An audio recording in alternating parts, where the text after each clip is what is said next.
దీక్షా దివస్ పేరుతో బీఆర్ఎస్ చేస్తున్న డ్రామాలను తెలంగాణ ప్రజలు విశ్వసించరని మంత్రి సీతక్క కౌంటర్ ఇచ్చారు. కేసీఆర్ దీక్ష గుట్టు నిమ్మరసానికి ఎరుక అని ఎద్దేవా చేశారు.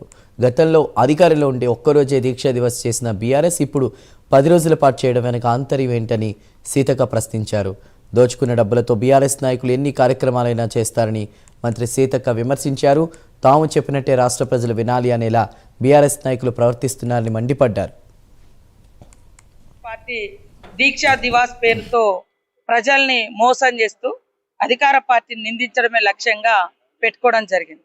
వాళ్ళకి నిజంగా చిత్తశుద్ధి ఉంటే తెలంగాణ వచ్చిన తర్వాత దీక్షా దివాసు మరి ఒక్కరోజు మొదలుపెట్టారు, ఒక్కరోజు. కానీ ఈరోజు 10 రోజులు ఎందుకు పెడుతున్నారు? ఇవాళ మేము గ్రామాలలో లాస్ట్ ఇయర్ నుంచి కూడా విజయోత్సవ కార్యక్రమాలు 9 days చేసుకుంటాము. సేమ్ టైంలో ఈరోజు ఎన్నికలు ఉన్నాయి. అదే కాకుండా ప్రతిపక్షంలోకి వచ్చారు కాబట్టి అధికార పార్టీని తిట్టడం కోసం, ఓట్లలో లబ్ధి పొందడం కోసం కుట్రలు చేస్తున్నారు.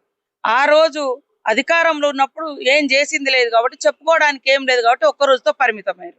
ఈ రోజు మేము అనేకం చేసినాం. గ్రామీణ ప్రాంత ప్రజలకు కానీ పట్టణ ప్రజలకు కానీ మాకు చెప్పుకోవడానికి అనేక ఎజెండాలు, అనేక అభివృద్ధి కార్యక్రమాలు ఉన్నాయి కాబట్టి మా విజయాలను చెప్పుకోవడానికి మేము 9 రోజుల కార్యక్రమం మేము చేస్తాం. BRS party